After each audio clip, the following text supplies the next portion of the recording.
Takshashila Gurukul channel में आपका स्वागत है। अगर आपने अभी तक हमारे चैनल को सब्सक्राइब नहीं किया है तो कृपया तुरंत सब्सक्राइब करें, घंटी का बटन दबाएं और अपनी टिप्पणियां और प्रतिक्रियाएं लिखें। अपने दोस्तों के साथ ज्यादा से ज्यादा शेयर करें।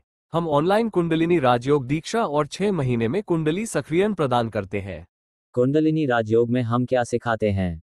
1. हम 6 महीने में कुंडलिनी जागृत करेंगे। 2. शास्त्रों, उपनिषद, भगवद गीता और पुराणों का अध्ययन। 3. भक्ति योग, ज्ञान योग, कर्म योग, ध्यान योग, गायत्री मंत्र जप और राजयोग, समाधि। तृतीय सक्रियण सिखाया जाएगा। 4. 18 वर्ष से अधिक आयु के स्त्री पुरुष इस ब्रह्म विद्या को सीख सकते हैं। 5. तपस्वियों द्वारा पालन किए जाने वाले नियम, ब्रह्मचर्य, मांसाहार से परहेज, मद्यपान का त्याग, कुरीतियों से दूर रहना, गुटखा और सिगरेट का त्याग। 6. भोजन में नमक, खट्टे और तीखे मसालों का सेवन कम करना चाहिए। 7. यम नियमों का पालन करना चाहिए और जीवन में नैतिक मूल्यों को अपनाना चाहिए। 8. अनावश्यक घूमना फिरना कम करना चाहिए, बाहर का भोजन संयम से करना चाहिए। पेट को 4 भागों में बांट लें, 2 भाग भोजन, 1 भाग जल और 1 भाग खाली पेट, और श्वास को चलने दें। 9. अपने घर में किसी एकांत स्थान पर बैठकर हमारे द्वारा बताई गई साधना करें।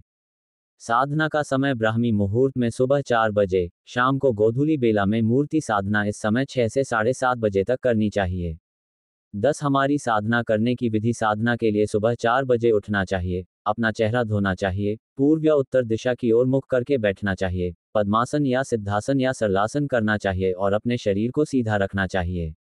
साधना के दौरान शरीर झुकना नहीं चाहिए। हालांकि ध्यान रखें कि वासना जागृत न हो। 11. प्रारंभिक प्राणायाम नाड़ी शोधन 10 सेकंड सांस अंदर लेना और 10 सेकंड सांस बाहर छोड़ना 20 दिनों तक दिन में 24 बार करना चाहिए।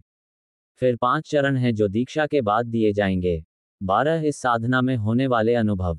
पहले आसान गति, फिर कठिन गति, फिर आनंदमय गति। 3 प्रकार के अनुभव होते हैं। पहले, शरीर गर्म होता है, फिर शरीर से पसीना वाष्पित हो जाता है, फिर भय हो जाता है, फिर हवा में तैरने का एहसास होता है, फिर आनंद की प्राप्ति होती है। कुछ ही दिनों में क्या आप अपनी कुंडलिनी ऊर्जा को सचेतन रूप से बढ़ते हुए देखेंगे।